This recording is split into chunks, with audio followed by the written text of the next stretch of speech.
Portanto, então bem-vindos à sessão Indústria e Inovação 1.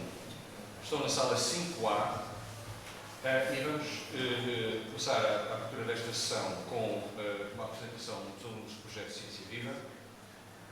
Antes de vos apresentar, gostaria também de dizer que o meu nome é João Rocha, sou o moderador desta sessão. Temos 7 oradores neste período da manhã. Cada uma tem 7 minutos. Eu, 2 minutos antes de chegar aos 7 minutos, apresento um cartão amarelo, ordens da FCT e depois um cartão vermelho. Não há VAR, portanto, escusam de insistir com isso. Portanto, temos então o Rafael do Clube Ciência Viva, agrupamento de escolas de Santa Maria da Feira, que eu peço para vir aqui ao palco, tranquilamente. Está entre amigos, portanto, não se preocupe.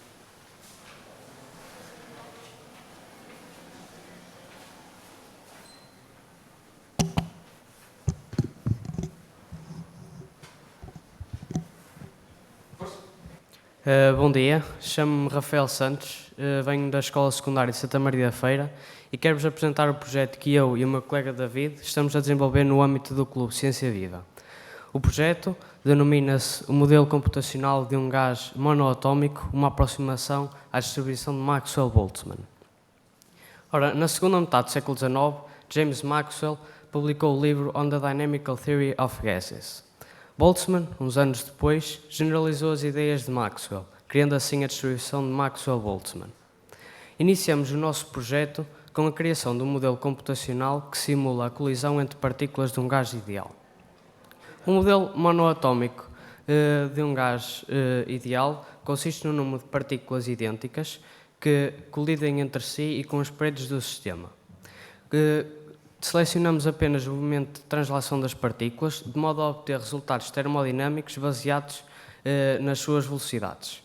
No momento ainda muito inicial do nosso projeto, tivemos a necessidade de criar um modelo computacional apenas para 2 partículas, de modo a entendermos melhor este conceito, evoluindo assim posteriormente para um número variável de partículas. Ora, neste momento, o modelo atual conta com um número definido de partículas, num sistema isolado com uma energia parametrizada por nós, em que as partículas colidem segundo um ângulo de deflexão também definido por nós. Um problema que tivemos foi na normalização das velocidades, ou seja, para que a soma das energias cinéticas de todas as partículas fosse inicialmente definida, tivemos que dividir todas as velocidades por uma constante. Passamos então às transformações de Galileu, em que passamos agora para um número referencial de centro de massa. Esta transformação de referencial facilitou-nos bastante o nosso trabalho, uma vez que neste referencial as velocidades são simétricas. Ora, agora basta então aplicar apenas o ângulo de flexão que definimos, retornar ao referencial inicial e então guardar as velocidades após a colisão das partículas até que estas sejam selecionadas novamente. No futuro, pretendemos estudar estas colisões segundo 2 modelos termodinâmicos, os assembles canónicos e microcanónicos, de modo a perceber qual deles tem uma maior velocidade computacional, no que toca a uma aproximação razoável à distribuição de Maxwell-Boltzmann. Empiricamente, pode parecer bastante simples, no entanto, achamos interessante aplicá-lo ao modelo computacional que criamos. Como a ciência hoje em dia se faz em equipas multidisciplinares, contamos com um físico, uma engenharia informática e uma matemática que nos ajudaram ao longo de todo este processo. Para finalizar, então, quero deixar aqui uma pequena provocação que nos desafiem para que este projeto consiga chegar mais longe e que, permitindo assim que se abram mais horizontes a 2 alunos de secundário, eu e o meu colega, que tanto ele quanto eu não pretendemos parar agora. Muito obrigado.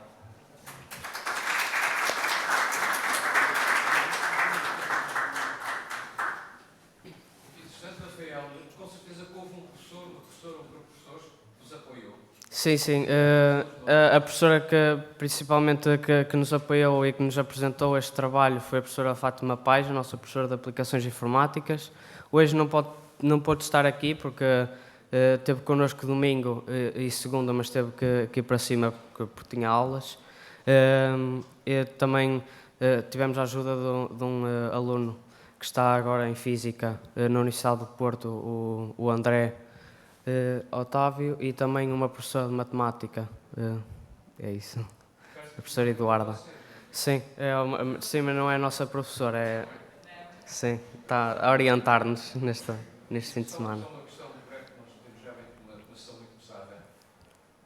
Como é que surgiu esta ideia de se concentrarem num problema que tem a ver com gases perfeitos? Sim, sim. Como é que isso aconteceu? Não, acabou por ser uma provocação, porque é engraçado que o físico que nos está a ajudar é filho da nossa professora de Aplicações Informáticas. E então foi uma pequena provocação que o filho fez à mãe, à professora, a dizer: pá, não consegues arranjar aí um grupo de alunos que, pronto, que queiram trabalhar nisto e que pode até ser engraçado para eles terem assim uma componente de aprendizagem um pouco maior. E pronto, surgiu assim, a professora sugeriu e nós os dois aceitamos o desafio. Então tem só um professor ou uma professora que tem uma família inteira É, que vos ajuda. Pronto, nós temos. Eu não sei se alguém na sala quer colocar uma pergunta rápida, porque realmente temos que gerir muito bem o tempo. Um problema semelhante a este foi uma das razões pelas quais eu quis fazer ciência. Exatamente este problema, que é ter razão. Para mim. Muito obrigado. muito obrigado.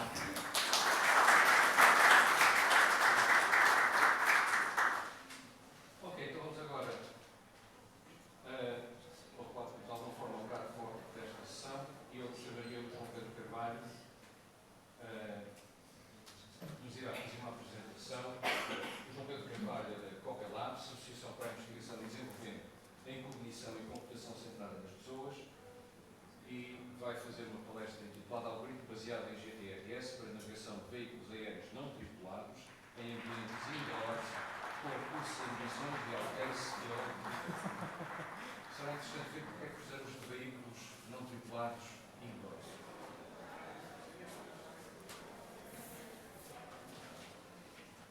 Ok. Bom dia, antes de mais. O meu nome é João Pedro Carvalho, sou professor na Universidade de Lusófona e ao mesmo tempo também investigador na CopLabs. As áreas de interesse que eu tenho normalmente são Computer Vision, Inteligência Artificial, Navegação e Localização. Eu vou apresentar um dos trabalhos mais recentes que desenvolvi também com outros professores da Universidade, está relacionado com localização. Porquê este grande problema de localização e, já agora, mais propriamente dito, nos drones? Os drones, há aqui vários estilos, nós temos estado a trabalhar com alguns deles, hexacopter, quadcopter, até os fixed wings, mas todos eles temos aqui uma grande desvantagem. Todos eles funcionam em outdoor, com GPS, sem problema, conseguimos localizá-los de maneira muito facilmente. O grande problema aqui é a localização indoor, é quando estamos em ambientes fechados, saber onde é que está o drone. E isto então é o core deste trabalho. Para ter uma ideia, no ano passado foi investido só em aplicações em drones mais de 27 mil milhões de euros e tudo apenas serviços relacionados com outdoor. Agricultura de precisão, monitorização, captura, fazer pontes entre as estações base e o próprio cliente para obter uma cobertura de rede. Portanto, muita coisa ainda falta fazer na parte espaços fechados e, propriamente dito, trabalhar então com espaços indoors. Para começar, então, eu iria mostrar aqui só então um vídeo, porque nós, para além de trabalharmos com drones físicos, nós, para testarmos qualquer algoritmo, convém primeiro testarmos em simuladores, para que se o drone não cair, pronto, não ser um prejuízo enorme. Então nós utilizamos um simulador 3D que seja capaz de conseguirmos desenvolver qualquer drone, qualquer outro tipo de objeto, e neste caso é o Gazebo. Nós conseguimos desenhar qualquer sensor, torná-lo responsável e tornar a resposta relativamente ao vento, à parte da gravidade, até qualquer tipo de movimento. Nós conseguimos controlar qualquer objeto. E foi daqui que começámos então a desenvolver os nossos algoritmos. Posteriormente usamos então depois nos drones mais reais. Um grande objetivo então que foi feito um algoritmo de localização em espaços fechados, e neste caso foi desenvolvido aqui um armazém 400 por 400, onde vocês veem ali, são ali pontos a vermelho, que significa o trajeto que o drone vai fazer.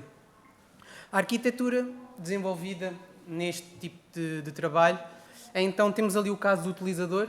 O utilizador vai dizer ao drone qual é que é a missão, onde é que ele tem que ir para fazer alguma monitorização em espaços fechados. O drone então recebe então a missão que está aqui. Portanto, ok, não dá para ver. Só um segundo. Muito bem, já deve dar para ver. Portanto, nós temos aqui qualquer ligação, obviamente, 4G, etc. Também pode ser radiofrequência. O drone, a partir do seu sensoriamento do acelerómetro, ou então pelas distâncias de pontos fixos que estão localizados no armazém, nós conseguimos calcular isto tudo e juntar num filtro de Kalman para obter uma posição muito mais fidedigna do drone. Naturalmente, em espaços fechados, nós precisamos de saber alguma coisa que seja feita por nós, nem que seja colocar pontos fixos em sítios dos cantos do armazém, para assim calcularmos a distância desses pontos relativamente ao drone, e o drone, a partir daí, com alguma matemática, já sabe calcular e uma posição mais fidedigna dele dentro do ambiente. Finalizando aqui com alguns resultados em que nós obtivemos, nós aqui diferenciamos aqui duas coisas. Diferenciamos sensores com alta precisão e sensores com baixa precisão. O algoritmo funciona bastante bem. Temos, no melhor cenário, erro de 10 cm, numa questão de 400 por 400 metros, o que é relativamente bom para saber apenas um erro de 10 cm no drone. Obviamente, com sensores de baixa resolução, low precision sensors, temos aqui um erro que pode ir até 2 metros. Portanto, obviamente, é um resultado que ainda é preciso ser trabalhado, mas o que é que isto quer dizer? O algoritmo é bom, mas também com cenários com sensores de muita precisão. Obviamente, requer custos muito mais elevados. Foi também comparado este algoritmo com algoritmos de estado de arte. Um dos trabalhos mais recentes foi de 2022, Particle Filters. Eles apresentam estes resultados. O nosso algoritmo, para além de apresentar melhores resultados, é 10 vezes mais rápido que o algoritmo apresentado neste momento, um dos últimos artigos. Trabalhos futuros, obviamente, nós nunca terminamos a parte de investigação. Nós tencionamos, obviamente, utilizar inteligência artificial, modelos de deep learning, para conseguirmos aprender com as trajetórias que estamos a obter a partir dos pontos fixos dentro dos armazéns, para obter uma melhor localização. Obviamente, que o trabalho não é só isto, mas pronto. Muito bem, terminei.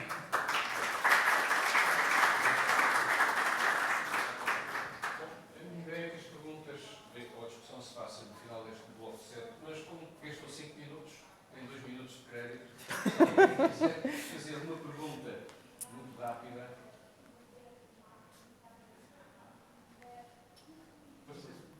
Rapidamente, porque Deep Learning só algoritmos muito pesados em geral? Só porque está na moda, não é?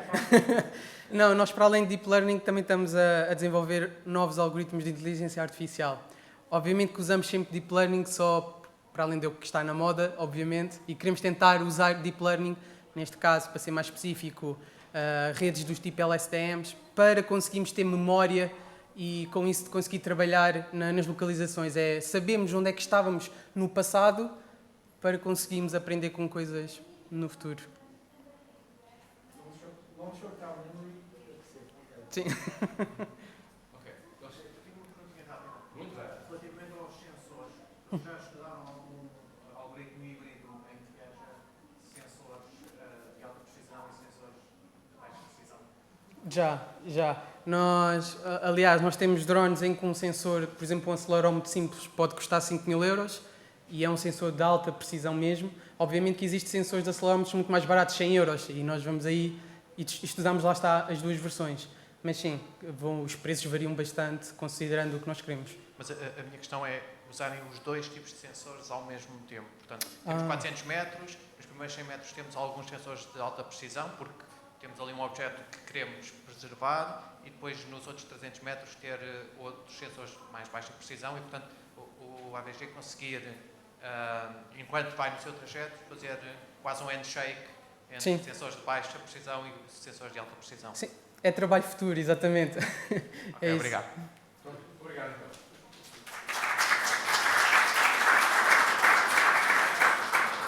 Agora Isabel Duarte. Isabel Duarte é docente de Tecnologia Mecânica e Automação na Universidade de Aveiro, estruturas híbridas baseadas em metais celulares para aplicações multifuncionais pelo tipo da sua apresentação.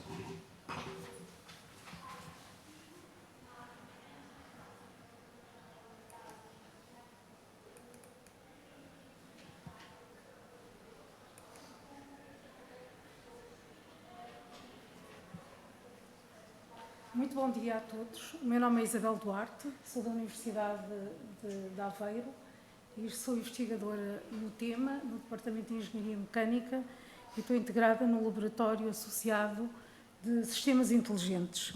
Minha área de investigação é materiais celulares, mais especificamente metais, e é feita em colaboração com a Universidade de Maribor, a Universidade de Split e os Fraunhofers, quer em Bremen e em Dresden, principalmente estas instituições.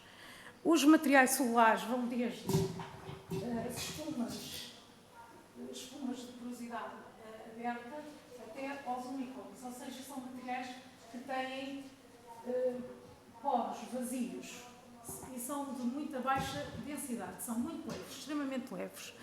Uma das características é que são metais e são recicláveis e não inflamáveis, e dentro das espumas metálicas, consoante a estrutura porosa, se for aberta, é usada como material funcional para filtros, promotadores de calor e mesmo para aplicações biomédicas, como próteses, mas aí temos que ter atenção que temos que usar ligas compatíveis com o ser humano, ligas de titânio.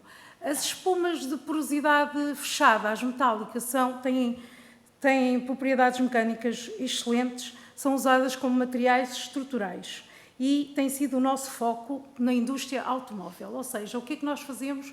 O nosso principal foco é desenvolver estruturas com elevada capacidade de absorção de energia, mas que tenham um comportamento previsível. Para quê? Para serem incorporadas nos veículos automóveis, porque as grandes construtoras querem produzir sempre veículos seguros, leves e que sejam amigos do ambiente. E, de facto, estas espumas, como são extremamente leves, pode ir de uma densidade de 0,3 a 1 grama por centímetro cúbico, conseguimos incorporar em toda a carroceria dos automóveis. Nós fizemos o desenvolvimento de estruturas com base nestes materiais, principalmente no início de espumas de porosidade fechada, espumas de alumínio, em que temos tubos preenchidos com espuma de alumínio, que é feito durante o próprio processo de formação da espuma, em que promovemos uma ligação metálica extremamente forte. O problema destas estruturas, para aplicar na indústria automóvel, é que têm uma estrutura muito irregular e logo o comportamento é muito difícil de prever. E nós desenvolvemos também desenvolvemos estruturas que são estruturas híbridas, em que nós tiramos partido das estruturas regulares, por exemplo, esta espuma de alumínio, ou então esferas, tanto de espuma de porosidade fechada, como espuma de porosidade fechada, por exemplo, que vêm aqui, ou como esferas ocas de aço. E nós tentámos fazer e fizemos uma série de ensaios. É importante, no caso, para a indústria automóvel, ensaiar estas estruturas, não só a compressão, que é o caso ideal, porque elas apresentam um comportamento, um longo patamar e absorve bastante energia, sem aumentar os níveis de tensão, que é importante em caso de acidente, porque protege-nos enquanto passageiros, mas é importante ser à flexão, porque quando há acidentes, as estruturas partem sempre à flexão. E dos estudos que verificamos é que é necessário uma boa ligação entre estas espumas, o núcleo, com o tubo exterior, porque o tubo é o componente base que é usado nos carros como absorvedores de energia. E o que nós pretendemos é que a curva, normalmente de flexão de um tubo, ela atinge um máximo e vai decaindo. E o que nós pretendemos é que consiga atingir o máximo e manter-se, porque quanto mais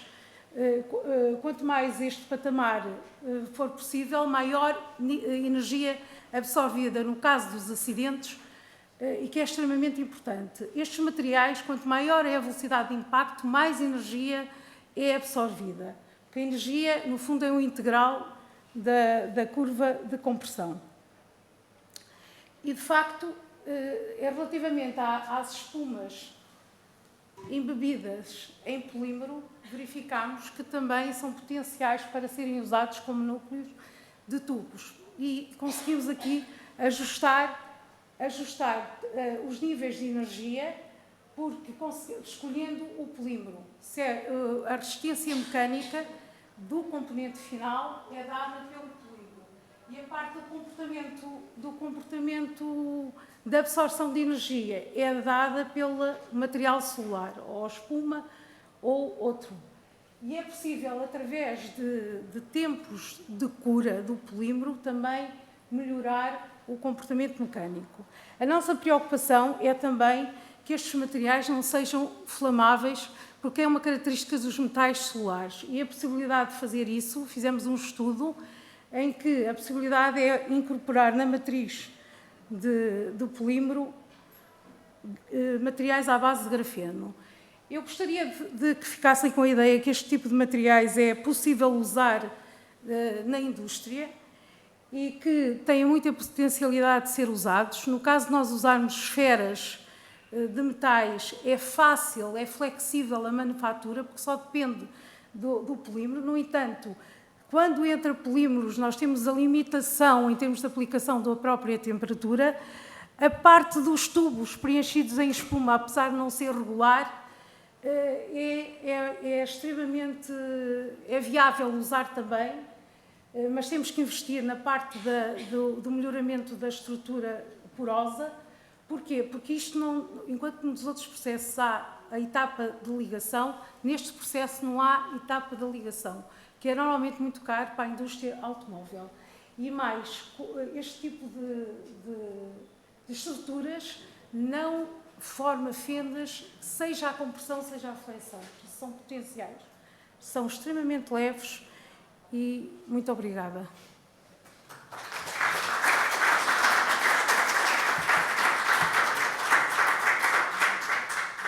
Isabel, por ser quase matematicamente cumpridora dos 7 minutos. Muito obrigado. Obrigada. Não vamos fazer agora a questão. Sim, sim. Sim, sim. O Paulo Moraes. Paulo. Só Paulo desligar Moraes, isto. Centro de Engenharia Mecânica, Materiais e Processos. Se desligar. Vai fazer uma apresentação intitulada Estratégias bacterianas de interação com os metais, os mecanismos às aplicações.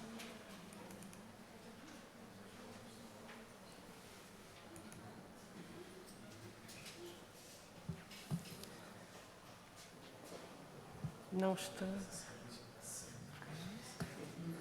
Eu estou a ver, não. Ok. Ok. Então, como foi dito, eu espero que no fim percebam porque é que, sendo microbiologista, o nosso grupo está no Centro de Engenharia Mecânica, Materiais e Processos.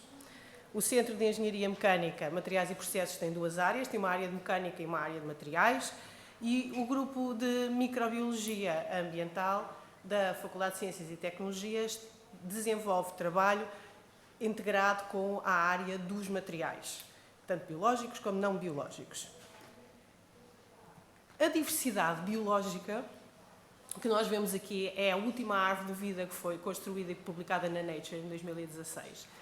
Mostra-nos que no mundo há diversidade e ela é microbiana. E procariota. Os eucariotas são aquele montinho ali pequeníssimo, que são uma parte ínfima da diversidade. E se calhar devíamos começar a discutir o que é a diversidade e com o que é que nos preocupamos. Por isso aquilo é a diversidade procariota, é a nossa diversidade biológica no mundo. E isso corresponde a uma diversidade infinita de enzimas. São diversidade, o que eu mostro aqui é a diversidade metabólica tirada do KEGG. Por isso, todos os micro-organismos produzem diferentes vias metabólicas, cada via metabólica inclui diferentes enzimas. E essas enzimas são vistas pela indústria como catalisadores. Assim, o nosso...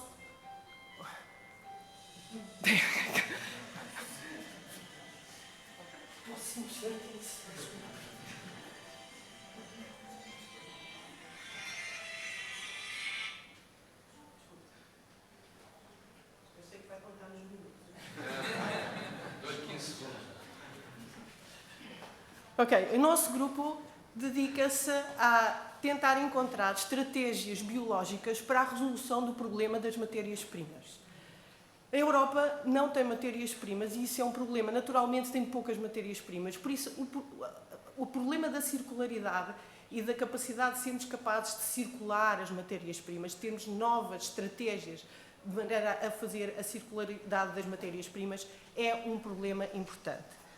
Mais especificamente, o nosso grupo dedica-se a tentar encontrar estratégias de base biológica em bactérias para lidar com metais. Por isso, os micro-organismos são muito profícuos nas estratégias que usam para interagir com os metais. Eles são capazes, por um lado, lixiviar os metais, por outro, capazes de imobilizar os metais ligados à célula. E podem nos fazer de diferentes formas. Podem fazer por bioacumulação celular, por biosorção ou por biomineralização.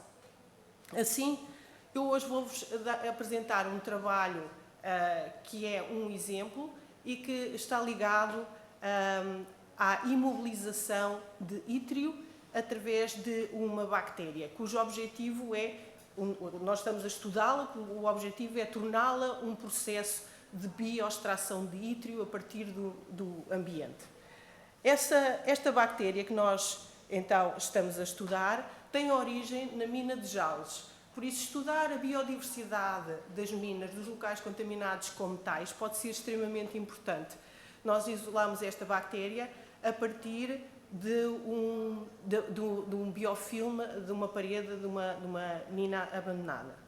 E porquê é que é interessante o índio? O índio é, então, uma terra rara e é extremamente importante devido à sua relevância económica e relevância que é devida à relevância industrial. Se nós conseguirmos, a partir de soluções mistas, conseguirmos imobilizar índio, isso é uma estratégia relevante que ainda não é fácil conseguir. Por isso, a primeira coisa que fizemos foi encontrar micro-organismos resistentes a índio e selecionámos esta estirpe, cuja capacidade é viver na presença de 4 milimolar de índio sem sequer notar. Verificámos que, durante o seu crescimento, a bactéria era capaz de imobilizar índio na biomassa. Quando fomos mudar a composição do meio de cultivo e adicionámos fósforo, verificámos que a bactéria era capaz de imobilizar tanto mais índio a partir do meio, quanto mais fósforo nós demos. E a quantidade de fósforo também tinha impacto na velocidade com que a bactéria era capaz de imobilizar índio. E imobilizar quer dizer o quê? Dentro da célula, fora da célula, na membrana. Então, pegámos na biomassa que tínhamos crescido na presença de índio e fomos dividi-la em 3 frações e tratar com EDTA. E verificámos que, quando tratávamos com EDTA a biomassa, conseguíamos recuperar a maior parte do índio, identificando desta forma que o índio não estava no interior da célula, mas no exterior da célula. Aliás, isso é visível quando fazemos EDS, com as fotografias de SEM, conseguimos ver o índio imobilizado em EPS biológico juntamente com o fósforo. E quando lavámos e aquecemos, o mais interessante foi ver que esta estrutura tinha uma forma cristalina e que correspondia, então, a um hidrato de hídrio com fosfato. O que é muito interessante, uma vez que transforma a nossa bactéria num eventual sistema de biofiltração de índio. Só quero um segundo para agradecer ao meu grupo e agradecer aos colegas franceses e da Universidade Nova de Lisboa.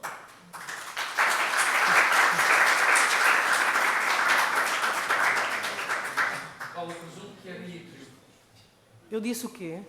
Índio. Oh! É ítrio. Peço desculpa.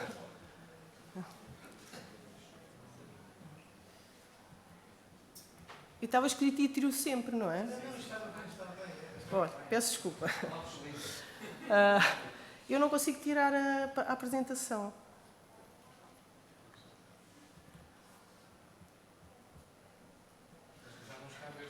Mas está aqui e não consigo tirá-la.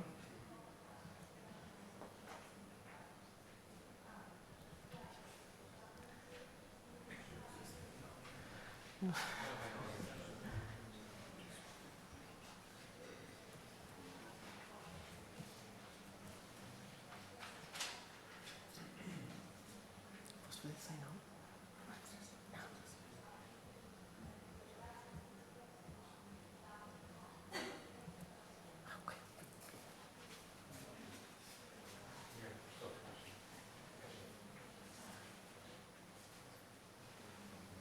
Temos agora o professor António Fiusa, do Centro de Cursos Naturais e Ambiente, com uma palestra intitulada Projeto Cavalli, Inovações na Cadeia de Valor do Lítio.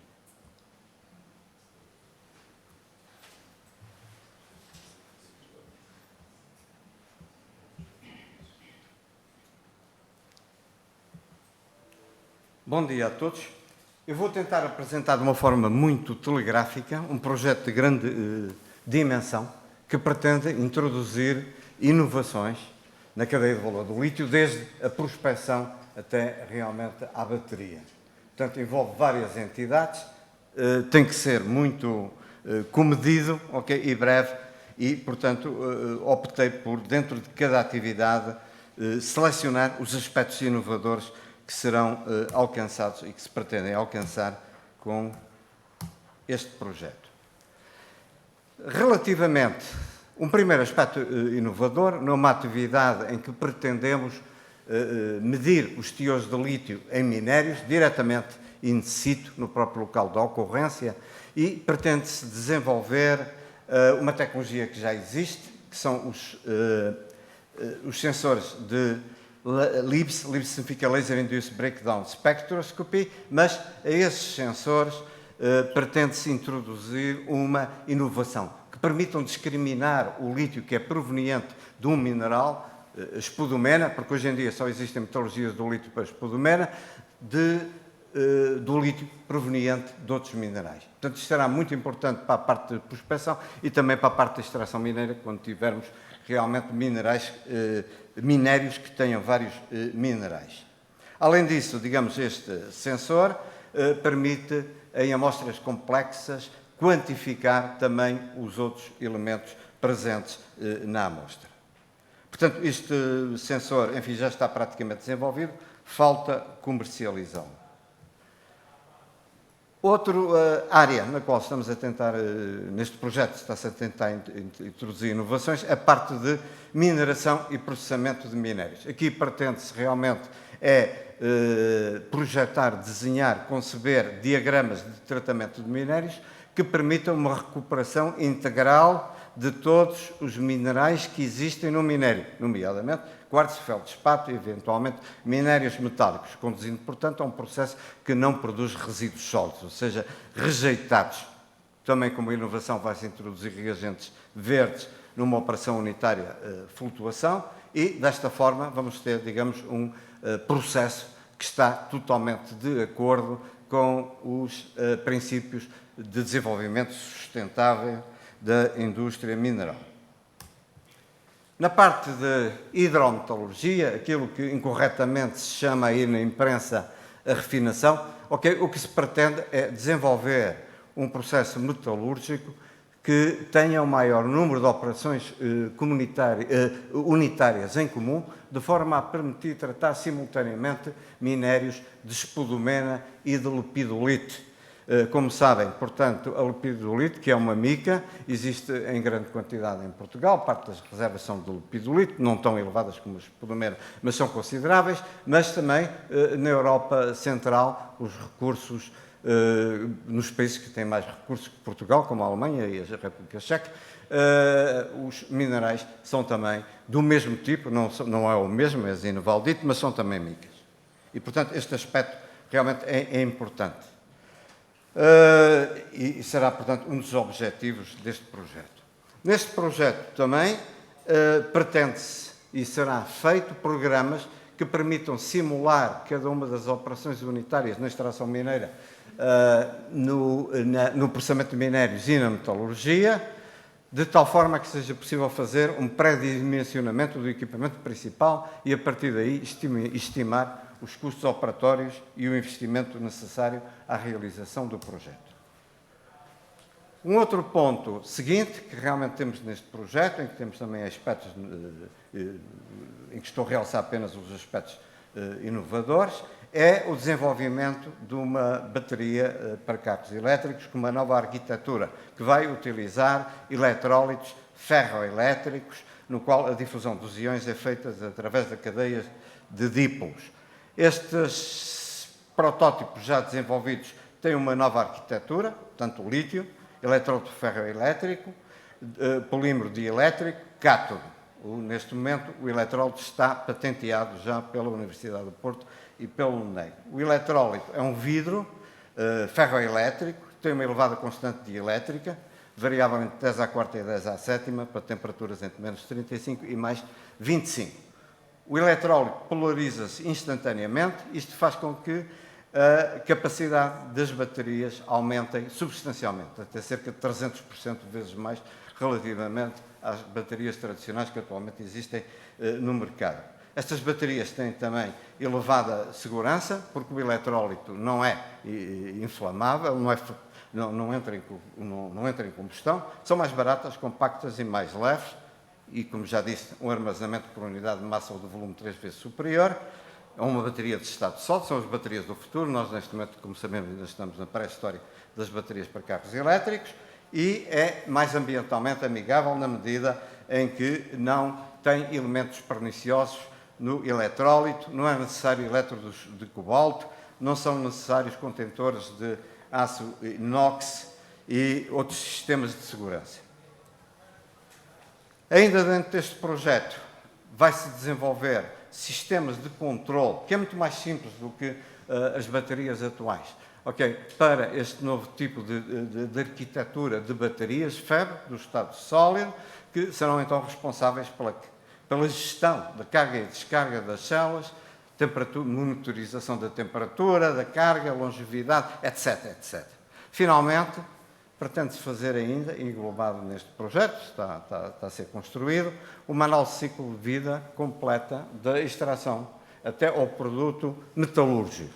Portanto, ele contempla as fases da extração mineira, processamento de minérios e metalurgia. E era tudo o que eu queria dizer. Naturalmente, que um projeto desta dimensão envolve vários parceiros, nomeadamente a Mota Mineral, a Universidade do Porto, a Faculdade de Ciência e Engenharia, o Instituto Politécnico de Leiria, o INESC-TEC, o UNEG e o Cluster dos Recursos Minerais.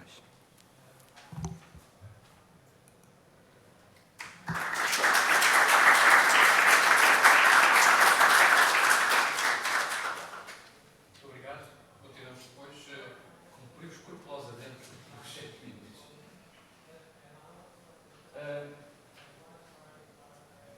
Silwin Pawlowski nos vai apresentar aqui no Laboratório Associado para a Química Verde, Tecnologias e Processos Limpos, e vai apresentar-nos uma palestra intitulada Extração Sustentável de Lítio das Salmões e Água do Mar. Portanto, continuamos no lítio.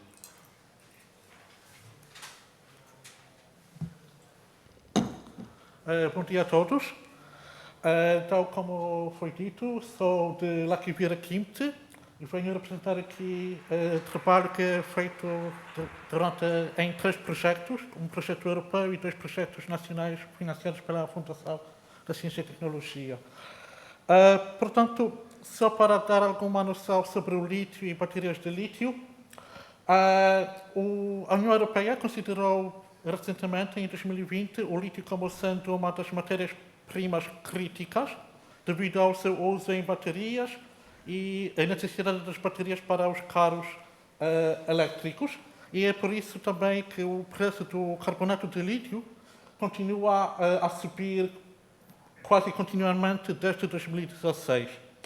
O que é curioso é que, na verdade, a maior vantagem de carros elétricos durante a sua operação é também a sua maior fraqueza durante o processo da produção desses carros. É que a produção das baterias e especialmente a extração de lítio, a extração de lítio das minas, não é um processo verde, não é sustentável e gera imensas emissões de gases de estufa. Portanto, a nossa abordagem é um pouco diferente do que foi mostrado antes. A nossa abordagem é procurar novas fontes de lítio. E como podem ver ali à esquerda, há muito mais lítio contido em água do mar, em oceanos, do que nas reservas terrestres. O problema e o desafio é que a sua concentração é muito baixa, é que o lítio está diluído em imensidade da água do oceano.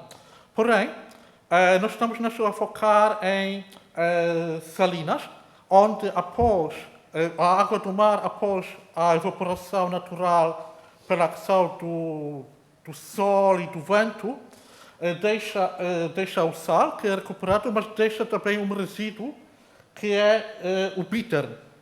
Eu não sei qual é o nome em português, mas basicamente o nome técnico em inglês é bitter, que é um resíduo, que é aquele resíduo cor-de-rosa que fica após a extração do sal. E, durante o projeto europeu, nós fizemos várias entrevistas com donos das empresas de salinas na bacia do Mediterrâneo e encontramos que em tais bitters a concentração de lítio pode ser até 160 vezes superior do que na água do mar, o que vai facilitar a sua extração.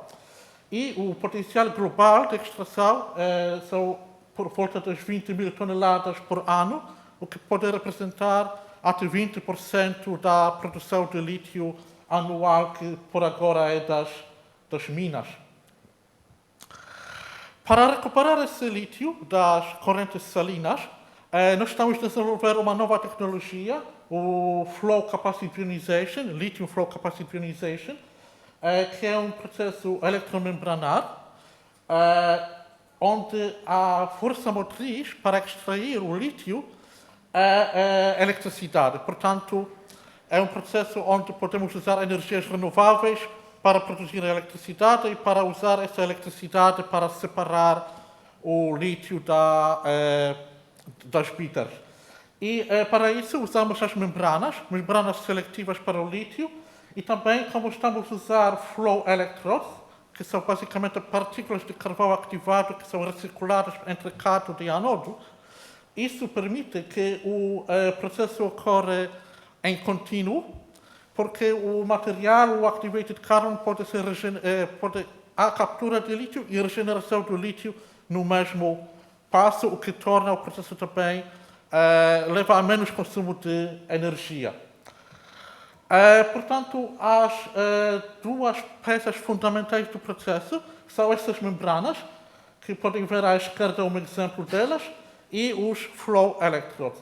Nós preparamos membranas poliméricas, por exemplo, ali aqueles SPS, é sulfonated polytersulfone, que é um material carregado, é um polímero carregado negativamente, portanto, permite o transporte de cations.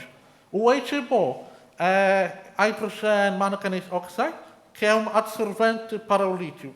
Ao misturar os dois, mais os aditivos para formar a membrana, permite-nos separar o lítio do magnésio, com separação acima de 10, e lítio do sódio, que é à volta de 3,56. Portanto, temos uma membrana que permite preferencialmente o transporte de lítio.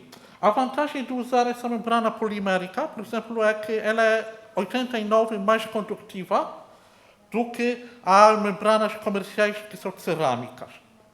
Em relação aos flow electrodes, as suas características são muito específicas porque são muito viscosos e não se comportam como água. A água tem uma viscosidade constante, porém os flow electrodes, a sua viscosidade diminui com o aumento da taxa de cisalhamento. Portanto, é muito importante também desenhar o sistema de modo a explorar a geometria do sistema para conseguir baixar a viscosidade dos flow electrodes.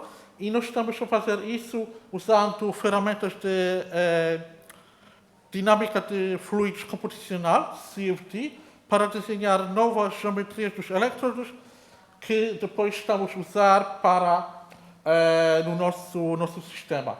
Esse spacer, o gasket à direita, foi impresso como uma impressora 3D e a vantagem do que nós também estamos a fazer aqui é que esse gasket foi feito de um material condutivo, portanto, isso permite também reduzir a resistência elétrica do sistema. Muito obrigado pela atenção e também queria agradecer aos projetos que financiam esse trabalho.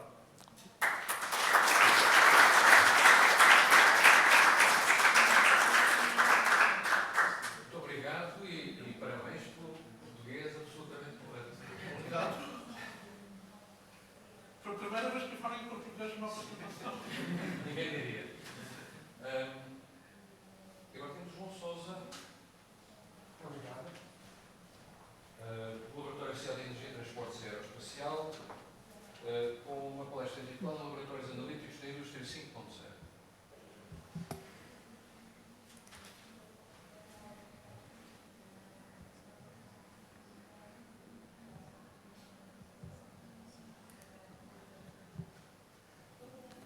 Bom dia, é um grande prazer estar convosco. Já agora porque é da Costa Sousa, para não me confundirem com o tenista, estão sempre a confundir, ou não. Eu estou a representar este laboratório associado, que é composto pelo INEGI, na FEUP, no Porto, pelo IDMEC, no Técnico, em Lisboa, que eu faço parte, pela ADAI, na Universidade de Coimbra, e pela EROG, na Universidade da Beira Interior. Nós decidimos este projeto, vou já dizer porquê, não tenho muito tempo, nem tenho tempo para vos explicar o que é a Indústria 5.0. Esta figura não é original, é da União Europeia. São estes os três grandes chavões, centrado nos humanos, e, sobretudo, esta parte é o que nós acreditamos que este projeto tem, sustentável e resiliente. Isto vou deixar para as perguntas, porque só tenho 7 minutos, portanto, mas vou explicar porque é que cumpre estas duas partes. Bom, o que é que nós tínhamos fazer? Este projeto foi totalmente financiado pela indústria farmacêutica, pela Ovione, com muito orgulho nosso. É a empresa que mais doutorados emprega em Portugal e, portanto, nós, Laeta, temos muito orgulho em termos tido este projeto. Qual era o desafio em 2016? Aumentar a eficiência de forma de uso otimizado de recursos humanos, cá está a parte da 5.0, centrado no humano, e equipamento laboratorial. Numa perspectiva, na altura 4.0, alargámos agora para 5.0, porque também temos os humanos aqui. A ideia aqui é manter o emprego, manter os analistas, mas levá-los a fazer tarefas mais nobres. Houve dois grandes breakthroughs, peço desculpa pelo inglês, que foram desenvolver de raiz todo o planeamento e escalonamento das análises laboratoriais. Devo dizer que isto, embora desenvolvido para a indústria química, apareceu na SIC Notícias, onde apareceu lá, não como tenista, mas como fiel analista, portanto fui transformado em bacalhau na SIC Notícias, não foi lá muito agradável, mas enfim. Nós tivemos de desenvolver de raiz todo o planeamento e escalonamento. Formulámos as equações, são 2 páginas, o problema não estava formulado e desenvolvemos uma heurística de raiz, que foi programada também de raiz em Python e está neste momento a ser implementada na empresa. Com muito orgulho nosso também. Eu ponho aqui sempre o símbolo da Ovione, que isto foi feito em muito direta colaboração com a empresa. Portanto, houve reuniões no mínimo semanais, nós chegámos a ter pessoas lá em loco muitos dias para isto acontecer. Só para terem uma ideia, o estado da arte ia até às centenas de análises simultaneamente. Nós tivemos que lidar com milhares de análises. Não havia algoritmos para fazer isto. Esta foi uma parte. A segunda parte foi a parte de automação inteligente para tarefas laboratoriais. Isto era feito, e ainda é feito muitas vezes à mão, na indústria química, farmacêutica, alimentar, e nós pretendemos desenvolver uma máquina que, ou um sistema ciberfísico, se quiserem fazer um nome mais fancy, que fizesse isto. Felizmente conseguimos e posso mostrar, está a funcionar neste momento no nosso laboratório, que permite fazer preparação de soluções com três líquidos diferentes, de forma totalmente automática. Em 2016 a indústria não tinha isto. Neste momento tem uma máquina que não é tão boa como a nossa, porque precisa da intervenção de um ser humano para uma das partes que a nossa não precisa, é totalmente autónoma. Portanto, foram estes dois grandes vetores deste projeto. Salientar que temos aqui uma equipa de mais de 20 investigadores envolvidos. Este projeto pagou diretamente um pós-doc e 3 alunos de doutoramento full-time. Sem isso seria impossível obter estes resultados. Portanto, voltamos aos recursos humanos fundamentais. O budget já agora, estamos a falar em 1.4, ainda não estou no cartão amarelo, tenho um bocadinho para explicar, um bocadinho de ciência. Começando pelo planeamento e escalonamento, é este o aspecto do protótipo que nós fornecemos à empresa, depois eles continuaram a desenvolver in-house, mas foi este o protótipo das análises, como vocês veem o diagrama de Gantt específico. Posso-vos dar aqui duas, o que é que nós já publicamos. Por exemplo, nesta revista de topo, na área da produção, publicamos o Digital Twin do aspecto do novo laboratório, do novo edifício da Ovion, onde fizemos a simulação total e como é que iriam ser os fluxos das análises. Vocês veem aqui um aspecto outro achievement aqui, que este já publicado este ano, onde aqui foi o impacto da automação, ou seja, a máquina que vamos já ver a seguir que desenvolvemos, que impacto é que vai ter, ou previsto, no processo das análises. Aqui temos 2 cenários possíveis, fizemos o cenário atual e 4 possíveis cenários, a vantagem dos gêmeos digitais, dos Digital Twins, de forma a potenciar esta máquina, de forma a tornar mais eficiente. Aqui está, desde a concepção até a execução, vocês do lado esquerdo veem toda a parte de concepção que demorou 1 ano e meio, como é que isto havia de funcionar, e aqui no nosso laboratório temos a máquina que está neste momento funcional, é um bocadinho o nosso orgulho, pusemos à entrada do laboratório exatamente por isso. Quanto é que esta máquina custou? Cerca de 350 mil euros. Portanto, este financiamento de 1 milhão e tal pagou as pessoas e também pagou. Agora, isto não existia, isto é totalmente novo e foi desenvolvido no âmbito deste projeto. Aqui, para completar, já estou com o cartão amarelo, ótimo, excelente, tenho 2 minutos, não preciso de mais. Espero ter suscitado perguntas, é isso que eu quero. Desenvolvemos uma plataforma de automação inteligente, onde vamos desde o Edge for Cloud, portanto é muito conhecido na parte da automação inteligente, e também liga-se um bocadinho já ao Robotic Process Automation, mas aqui não é só software, é mesmo hands on the job e queremos ir mesmo ao chão de fábrica e desenvolver este tipo, e tivemos que desenvolver este tipo de ferramentas. Esta é a parte sensorial que tivemos que desenvolver também para decisão em tempo real e também propusemos dois tipos de plataformas baseadas em autómatos programáveis, PLCs, e baseado em computadores. Isto permite uma generalização, ou seja, se estivermos num chão de fábrica agressivo, vamos para autómatos programáveis. Se estivermos num ambiente mais soft de análise, podemos perfeitamente então usar os computadores pessoais que não têm necessidades industriais em termos de segurança, etc. Portanto, o que nós desenvolvemos está perfeitamente preparado para estas duas realidades. Aqui vem do lado esquerdo, para concluir, cá está Edge for Cloud, mas como não tenho tempo, acabo por aqui e espero pelas vossas perguntas. Muito obrigado.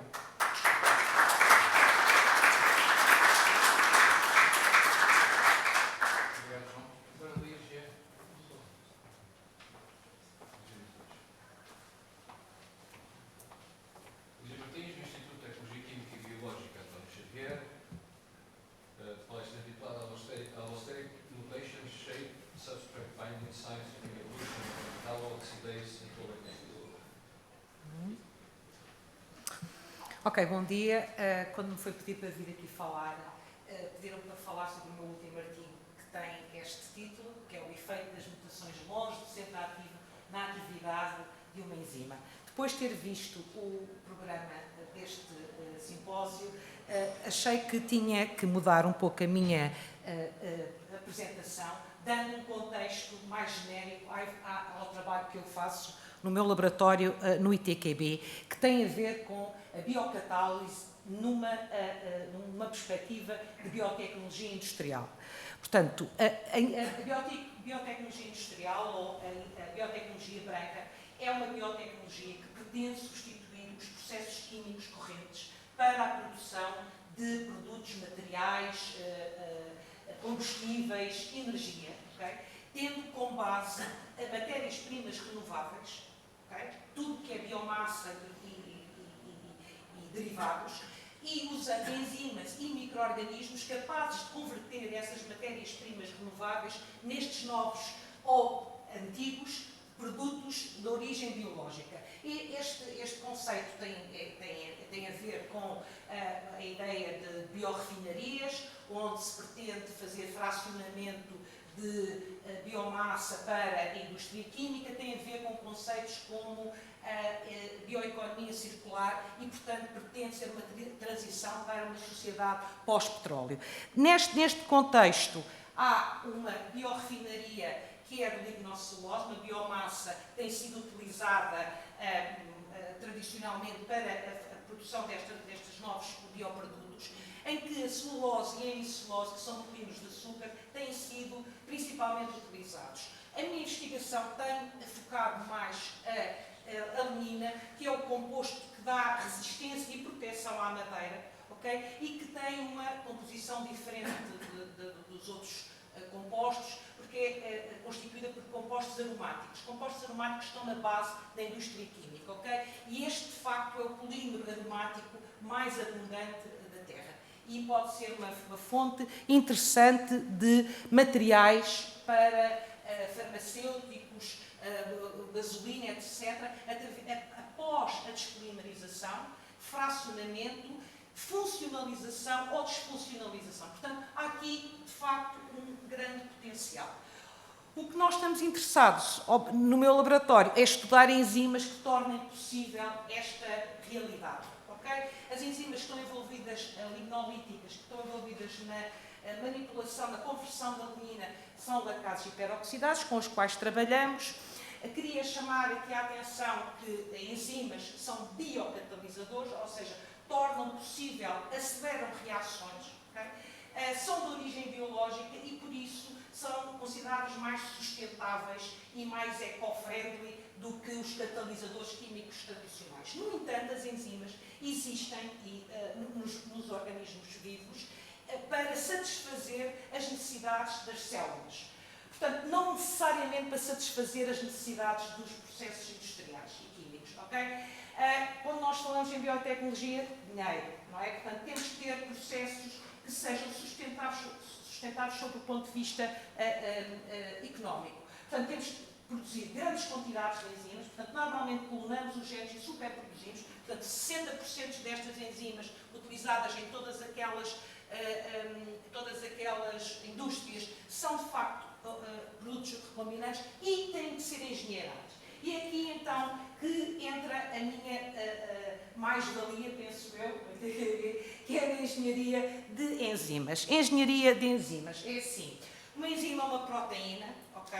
E uma proteína é basicamente um polímero, ok? Que depois se enrola e que interage com o substrato e que facilita a reação. Isto é uma enzima.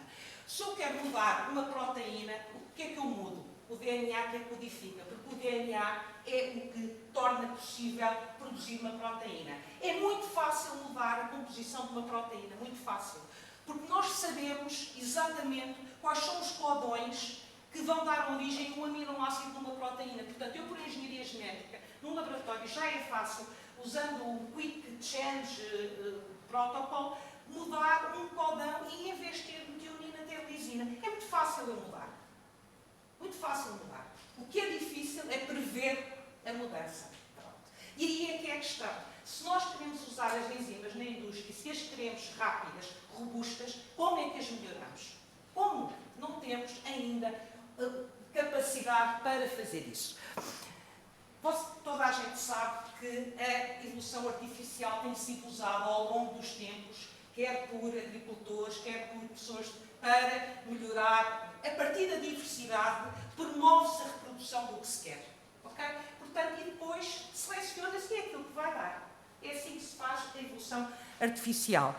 Nas enzimas é exatamente o mesmo. Houve um prémio Nobel da Química em 2018 que precisamente premiou isto. Vamos promover mutagênese no gene para uma enzima, vamos pôr as células a produzir essa enzima e vamos selecionar a melhor e depois vamos fazer rounds de mutagênese e screening até termos a enzima com a característica ideal. Portanto, em vez do design racional, de esquerda, temos um design que nós chamamos de Directed Evolution e que nos permite, de facto, ter catalisadores com as propriedades desejadas. Foi isso que nós fizemos. Nós evoluímos uma enzima que era uma metaloxidase, que oxidava metais, e conseguimos que ela, através de 4 gerações, introdução de várias mutações, okay, aumentasse a sua atividade para compostos aromáticos, que era o que nos interessava dentro do ponto de vista não me lembro, da biorefinaria. E isto é o meu último slide. Portanto, o artigo que foi publicado este mês na ACS Catalyst, o que nós fizemos neste artigo foi caracterizar o mutante, porque nós somos universidade, ok? Portanto, nós queremos, de facto, catalisadores melhores, mas nós, como universidade, temos a obrigação de entender porque que houve essa evolução, houve esse melhoramento. Então, nós fomos analisar o variante, utilizando cristalografia de raio-x, SAX, dinâmica molecular, mais mutagênese, etc. E percebemos porque é que a enzima, de facto, tinha uma atividade muito maior do que a enzima inicial, porque tinha um binding site, um novo local da ligação do substrato mais alargado e tinha também uma dinâmica molecular distinta que era conferida por mutações que estavam longe do centro ativo. Este é o wild type, este é mutante, portanto tem um foco mais dirigido, dinâmico mais dirigido. Pronto, isto era o que eu vos tinha para falar. Isto foi um trabalho de colaboração entre vários grupos do ITQB e também uma empresa espanhola, no âmbito de um projeto europeu que eu coordeno, que é o Building Designs, RISE, e também fundos da FCT. Muito obrigado pela atenção.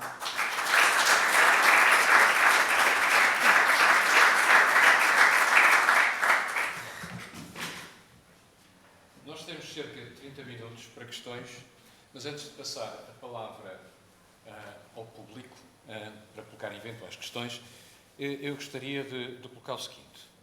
Um dos objetivos deste encontro Ciência 2020-2022, como dos anteriores, é de alguma forma fomentar a colaboração entre as pessoas, um encontro de cientistas, de investigadores e investigadoras, e procurar fomentar novas colaborações, o início de novas colaborações. E, portanto, uma pergunta que eu gostaria de colocar aos palestrantes e às palestrantes que acabaram de nos apresentar os seus trabalhos no fundo é quase um desafio, em que medida é que aquilo que ouviram de um colega ou de uma colega poderá eventualmente, ou poderia eventualmente levar a alguma forma de colaboração. Sei lá, por exemplo, os drones para interiores de edifícios beneficiarão de uma colaboração com pessoas que trabalham em espumas metálicas. São leves, os drones não convém que sejam pesados. Será que essa é uma possibilidade? Da mesma maneira que houve 2 palestras em torno do lítio e houve uma palestra em torno de utilização de bactérias para sorção, chamamos assim, de ítrio, mas se calhar, se forem algas, é possível fazer sorção de lítio. E, portanto, eu já estou a dar aqui algumas respostas, mas no fundo gostaria que um a um, palestrantes e palestrantes, enfim, dissessem, será que há aqui uma possibilidade de colaboração ou não? E, portanto, talvez, começando pelo João Pedro Carvalho. João Pedro. Portanto, nas apresentações que eu ouvi, eu acho que nos termos das baterias de lítio, seria muito importante nos drones, porque nós temos uma autonomia que varia entre, no máximo, 30 minutos, 30 a 40, e se por acaso nós usássemos baterias feitas, não me recordo o nome do palestrante que estava a apresentar isso, mas era possível nós aumentarmos então a autonomia dos drones. Isso é muito importante no caso da agricultura de precisão, porque nós provamos os drones e precisamos sempre de dois voos para completar as imagens que tiramos quando estamos a sobrevoar os campos agrícolas. Portanto, acho que seria bastante importante termos baterias que durassem muito mais tempo. Portanto, há um desafio às pessoas que trabalham com o lítio. Não sei se querem responder a este desafio, se é prematuro.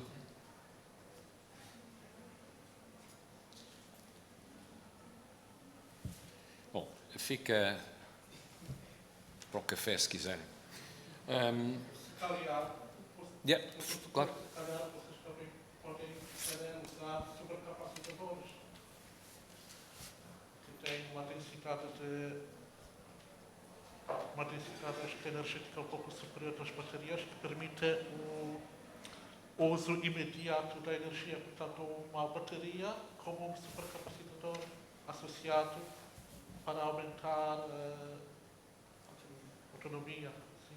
É que o supercapacitador tem grande área de superfície onde podem armazenar os géns de lítio, neste caso, e depois, quando necessária, a energia é necessária, imediatamente descarregar, porque os ciclos são muito rápidos, enquanto a bateria tem um desgaste prolongado e contínuo. O supercapacitador carrega e descarrega rapidamente. Então, podem ver nessa área. Bom, fica aí uma via para explorarem depois lá fora. Isabel. Relativamente às espumas, nós temos dois tipos de espumas, as abertas e as fechadas. E aí há várias possibilidades, mesmo nas baterias, pode-se usar as espumas abertas. No caso das fechadas, são usadas como materiais estruturais, por exemplo, toda a parte da estrutura pode ser do drone, mas como pode ser do edifício, é assim, porque nós temos experiência produzimos painéis, sanduíches e tubos preenchidos com espuma de alumínio. E as espumas, de facto, têm essa dualidade de caráter que é possível e são fáceis de produzir com o metal que nós pretendemos. Nomeadamente, podem ser usados para aplicações biomédicas, que aí são ligas de titânio, normalmente ligas de cromo e cobalto, ou seja, é possível, e está a ser usado já também, é possível, este tipo de espumas dá para todo o tipo, de facto todo o tipo de indústria. Nós é que temos que selecionar o que é que pretendemos e quais são as propriedades que nós pretendemos em serviço. E o facto de serem metais, principalmente as de metal, consegue para aplicações com temperaturas bastante elevadas. Aquelas estruturas híbridas, apesar de terem boas propriedades mecânicas também, têm sempre a limitação do polímero, em que a temperatura, neste caso, da aplicação tem que ser muito mais baixa. Ou seja, de facto, este tipo de materiais dá para todo o tipo de indústria. E já estão a ser aplicados. É importante dizer isso. Nós temos uma cooperação há bastantes anos com os Fraunhofers, na Alemanha. Eu fiz um doutoramento num Fraunhofer e, de facto, já tem aplicações a nível da indústria automóvel, em carros, em elétricos, ou seja, toda aquela área que eu apresento, no fundo, eu estou inserida numa equipa bastante grande e que já foi aplicado nestes anos. Obrigado. Muito obrigada. Paula Moraes.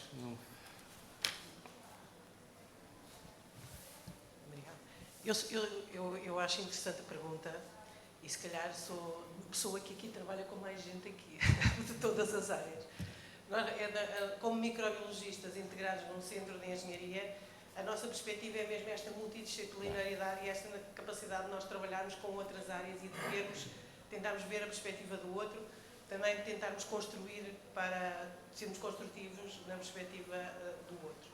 E eu acho que isso é extremamente importante, porque normalmente os centros de investigação tendem a agregar áreas que são a mesma área ou áreas muito complementares, muito chocadas, e perdem esta abrangência que eu acho que é extremamente importante.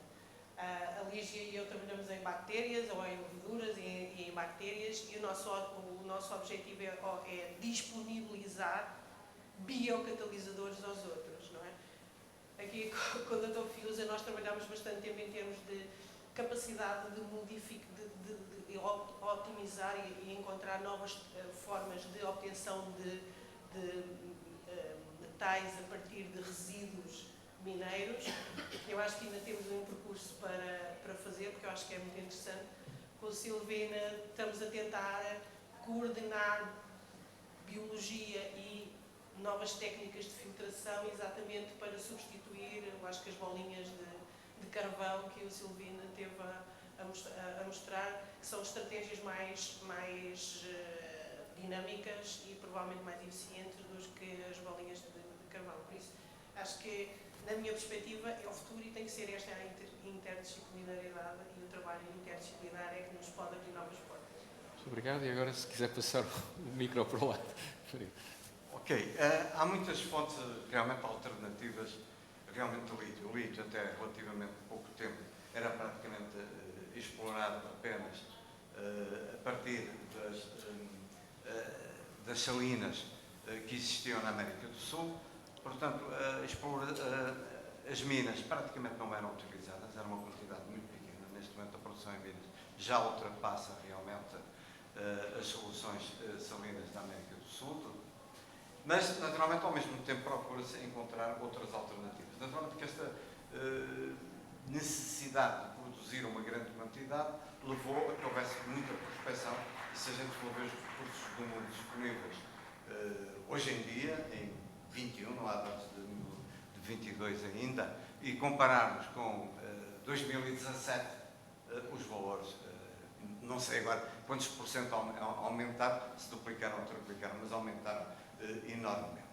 Simultaneamente, existem naturalmente várias outras realmente alternativas. Nós, por exemplo, tivemos um projeto anterior, um projeto europeu de grande dimensão, entre várias tarefas, tentámos fazer biolixiviação de minérios de lítio utilizando bactérias autóctones, do próprio jazigo. Não deu, digamos, grande resultado, conseguiu-se, digamos, o valor mais elevado a nível mundial, mas foi apenas 3,6%, digamos, de recuperação, porque, sob o ponto de vista industrial e económico, tem que estar subjacente, não é ainda suficiente. Não é? Isso foi complementado, na mesma altura, por prospecção feita por um grupo alemão que fez realmente tinha uma matéria-prima completamente diferente, jazigo onde havia sulfuretos, e conseguiram resultados muito melhores, porque utilizaram as bactérias oxidantes dos sulfuretos. Por sua vez, conseguiam também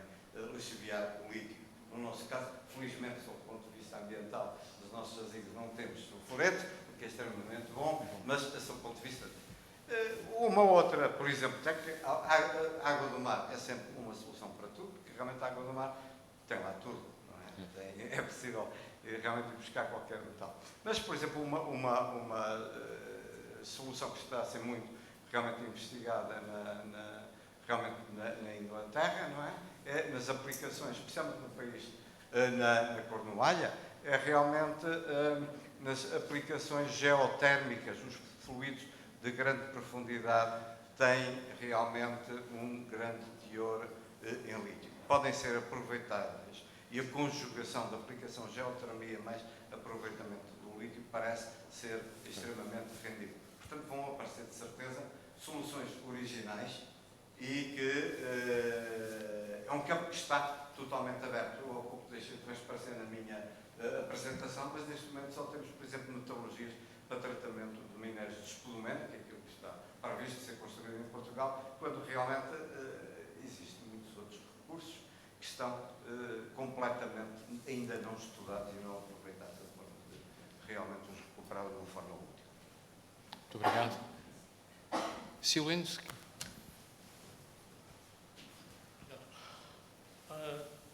acaso eu ia também acrescentar uma coisa a ligar-se à professora Fiusa que disse. Uma outra nova fonte do lítio pode ser a reciclagem das próprias baterias no fim do ciclo da vida. Neste momento não é um problema porque ainda há poucos, mas com industrialização, com crescimento de carros elétricos que agora são novos, mas no fim da sua vida, de alguma forma, estas baterias vão existir e terá de se fazer alguma coisa. E ali pode haver uma oportunidade, muito brevemente, para estudar processos de reciclagem de diferentes metais a partir especialmente do cátodo das baterias. A Paula já tinha falado, por acaso nós até submetemos um projeto agora na última call, em colaboração com a Paula já mencionou. O que eu ouvi que fiquei interessado foi aquele dispositivo para medir a concentração de lítio nas rochas, porque não é muito fácil quantificar a quantidade de lítio em soluções salinas, em água não é. O que nós estamos a usar é o ICP, Ionic Coupled Plasma, mas isso sempre demora algum tempo, não é uma resposta imediata. Temos de fazer uma experiência, depois estamos à espera 3 semanas, 4 semanas para saber o que aconteceu. Portanto, eu não sei se percebo bem ou não, se dava para medir a concentração de lítio em soluções líquidas. Fase sólida. Fase sólida. Só fase sólida? Só fase sólida. E o que tem realmente de inovador é que realmente, além do sensor convencional, possui algoritmos de inteligência artificial com autoaprendizagem que vão permitir distinguir entre pelo menos dois minérios principais que eu referi, a espodumera e a lepidolite, eventualmente outros. E, portanto, a inovação são esses algoritmos de inteligência artificial que permitem, por sua vez, quantificar outros elementos simultaneamente, mas é na fase sólida. Muito bem. João?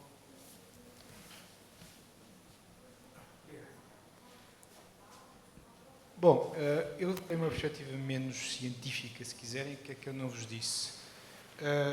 Eu sou coordenador do Centro de Sistemas Inteligentes, seja lá o que isso for. Sistemas inteligentes numa perspectiva de sistemas inteligentes e controle. Portanto, nós trabalhamos com o que agora se chama inteligência artificial. Eu gosto de chamar os bois pelos nomes, eu desafiei aqui, eu sei o que é. Portanto, eu trabalho com sistemas de lógica fuzzy fiz o meu doutoramento em Delft nos anos 90, com muito orgulho, porque hoje em dia é um sistema menos utilizado, mas tem uma grande vantagem. São sistemas interpretáveis, linguisticamente. O professor Lotfi-Zadeh chamou a atenção. E às vezes conseguimos saber as variáveis mais importantes no meio de imensidões. Uma área que não tem a ver diretamente com isto onde nós trabalhamos diretamente com Harvard Medical School, com dados na área da saúde, talvez com a melhor base de dados da saúde que existe no mundo, que tem bases de dados de todos os Estados Unidos, salvo erro, milhares de unidades de cuidados intensivos nos Estados Unidos, e ICU, foi recolhida pela Philips, e é um campo espetacular, e penso que poderia colaborar com toda a gente aqui, porque são dados que, se nós usássemos as técnicas tradicionais das tais inteligências artificiais, os dados em falta seriam acima de 90%. Ou seja, não tínhamos dados para trabalhar. Porque o doente agora está num estado crítico e temos que monitorizá-lo muito apertadamente.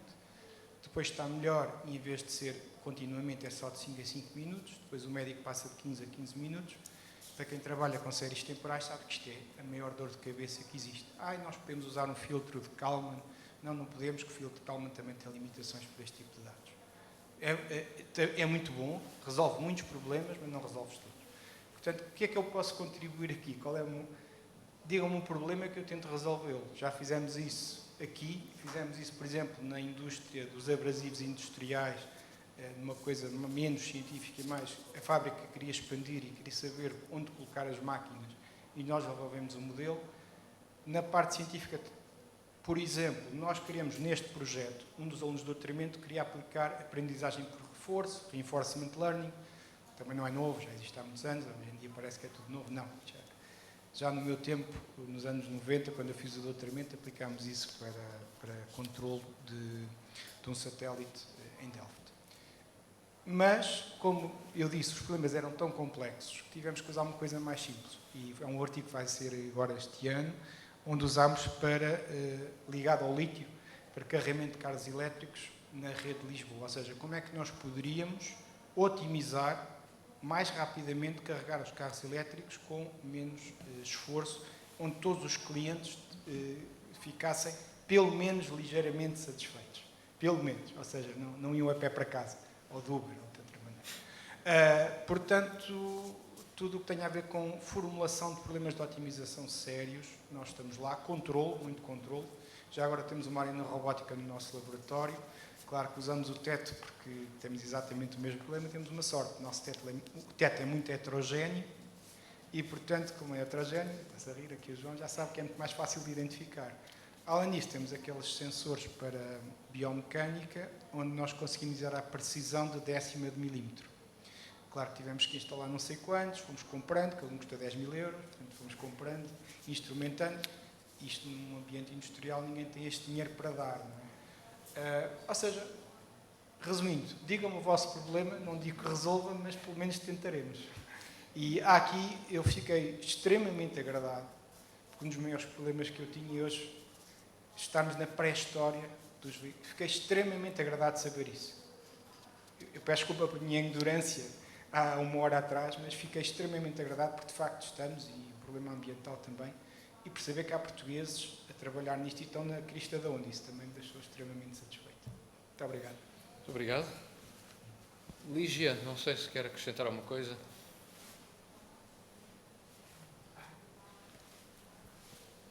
Nesta perspectiva assim dos metais e do lítio, não tenho assim grande...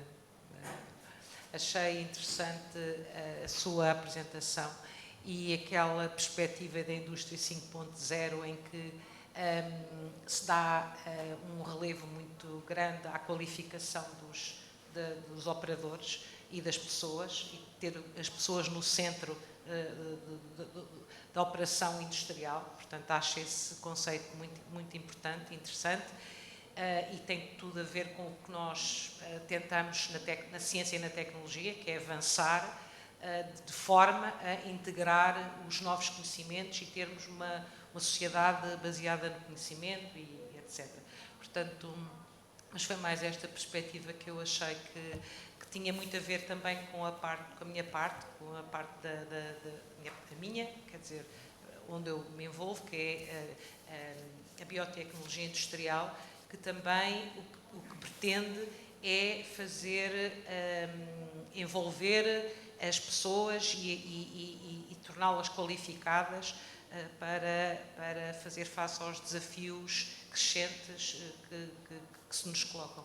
Pronto, e foi mais dentro dessa perspectiva que eu achei, foi a parte que achei mais interessante.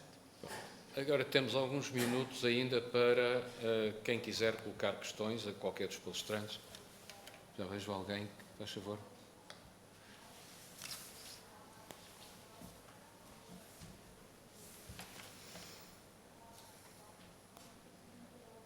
Muito obrigada pela oportunidade. A minha questão, não sei se é assim tão pertinente, de qualquer das maneiras, penso que é atual. Era dirigida à colega Lígia Martins, dizer que gostei muito da apresentação que ela fez. E a questão é dirigida à problemática da degradação dos plásticos. Até que ponto as enzimas, designadamente a técnica que tem estado a utilizar, a evolução das enzimas, se pode adaptar ou tentar adaptar para a degradação dos plásticos, tendentes a minimizar ou completamente eliminar este problema dos micro e nanoplásticos, resíduos dos plásticos, de origem fóssil, não é? Muito obrigada. Sim, isso de facto é uma área muito forte neste momento, desde que a China recusou fazer a degradação dos plásticos, não é? Que essa é uma área forte, e têm saído muitos papers em revistas muito boas, muito recentes, com enzimas já com atividades bastante boas para fazer degradação de plásticos. A técnica que eu uso não tem sido... Porque na evolução, quando nós utilizamos técnicas de evolução, temos de ter formas de screening fácil. E eu penso que ainda não há nenhuma maneira de screenar uma grande população de mutantes para uma maior eficiência na degradação dos plásticos. Estás a ver? É mais a questão, o problema do screening que, por vezes, não permite aplicar a técnica.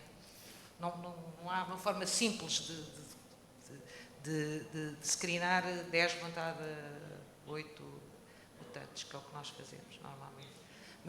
Mas há imensa gente já a trabalhar nessa área. Mais perguntas? O Cláudio lá ao fundo. Vou continuar com a Lídia também. Lídia? Continuar. No mesmo tema, muito interessante esta utilização da evolução, uma evolução dirigida, mas é uma evolução... Aliás, eu acho que todos aprendemos muito com o SARS. Muita coisa aconteceu com esta pandemia e uma delas é que as pessoas perceberam como é que os micro-organismos mudam e mudam muito. A pergunta aqui tem a ver sobretudo com esta história do screening. Fiquei muito surpreso do número de gerações, é muito curto. E, se percebi bem, aquelas tabelas mencionavam o número de alterações de mutações. Muito significativo. Vocês fizeram alguma coisa tipo indução de mutagênese por algum produto químico, alguma coisa que aumentasse uma taxa de mutações? Porque senão, em 4 gerações era muito difícil. A não ser que fossem muitos bilhões de células e que o fitness fosse absolutamente necessário para sobreviver. Senão não conseguias ter. De facto, quando nós aplicamos a mutagênese, usamos a técnica de PCR, normalmente, mas introduzindo erro. Mas nós calculamos a taxa de erro, ou seja, induzimos condições para que a taxa de erro sejam inseridas 2 a 3 mutações por gene. Por geração, sim, 2 a 3. Porquê? Porque se nós utilizamos condições, e isso tem que ser mais ou menos bem regulado, porque se nós utilizamos condições em que a inserção de mutações é muito grande, o que vai acontecer é que as proteínas não enrolam, estás a ver? Portanto, temos que ter, de facto, um controle de 2 a 3 mutações. E, nós já evoluímos algumas enzimas lá no laboratório, e... Não é assim muito difícil encontrar numa primeira geração um variante. É muito fácil, de facto. É muito fácil. Quer dizer, pronto, não é. Mas perante essa estupefação, como é que os micro-organismos evoluem tão rapidamente? De facto, evoluem muito rapidamente. Perante um novo antibiótico, passado algum tempo, já temos um micro-organismo que é resistente a esse antibiótico. Porque a taxa de mutação e a capacidade de adaptação e seleção, a evolução, funcionam mesmo. Temos ainda tempo talvez por uma pergunta. Boa tarde. Bom dia. A minha pergunta é para o professor João Sousa. Disse que criaram de origem uma heurística para lidar com os milhares de dados, análises que tinham. Que heurística é que usaram? Foi baseada naquelas simples longest processing time at birth, etc., para Job Shop. Não foi nada muito fancy, mas adaptada para aquele problema específico. É um artigo que finalmente conseguimos que fosse revisto, tem levado muita porrada por ser uma heurística, não ser algoritmos genéticos ou formigas, porque não, esqueçam, não funciona. Não é verdade. Nós, neste momento, tivemos uma tese mostrada onde os genéticos obtiveram os primeiros resultados e vamos agora também seguir para a publicação, mas precisámos de perceber o problema. Isto não se faz de um dia para o outro, a ciência não é, já está. Precisámos de 3 alunos de doutoramento, um pós-doc, 2 professores e tivemos cerca de 2 a 3 anos a partir pedra para percebermos profundamente o problema. Posso dizer que a primeira formulação estava incorreta e só verificámos que estava incorreta em relação ao problema real. Aquilo é um problema qualquer, mas não é o problema que tínhamos. Passado um ano, quando aplicámos a heurística, estava a dar resultados e depois, na empresa, quando estava a ser implementado, havia ali uma coisa que não funcionava e verificou-se que era a própria formulação que tinha um constrangimento que não estava de acordo com aquele problema. No final, usámos coisas relativamente simples. Neste momento estamos nesta fase, portanto, estamos a aplicar o quê? Genéticos, formigas, aprendizagem por reforço e multiagentes. Os multiagentes, já agora, também estamos a fazer coisas muito giras, que é a maluquice é pôr multiagentes onde um dos agentes é um humano, não é só software. Não sei se é novo, mas na indústria pode ser giro porque, de facto, se queremos uma indústria virada para as pessoas têm que ser um agente também. Isto faz-se um bocadinho na realidade aumentada, já começa. Agora, formular isto, só a última palavra. Há muita coisa que se faz na indústria que não está formulada e funciona. É uma coisa que eu aprendi em 2000, quando fiz um pós-doc na Siemens em Munique. Eles queriam lidar com o problema da logística da Fujitsu Siemens, na altura, hoje só Fujitsu, e foi das primeiras aplicações em logística das colónias de formigas, que tinham aparecido em 96, pelo Marco Dorigo, e chegámos à conclusão que a indústria até funciona. Bom, neste caso funcionava bastante mal, mas não posso dizer porquê, por razões evidentes. Obrigado. Eu penso que temos que terminar. Agradeço a todos e a todas por estarem aqui presentes e o Ciência 2022 continua.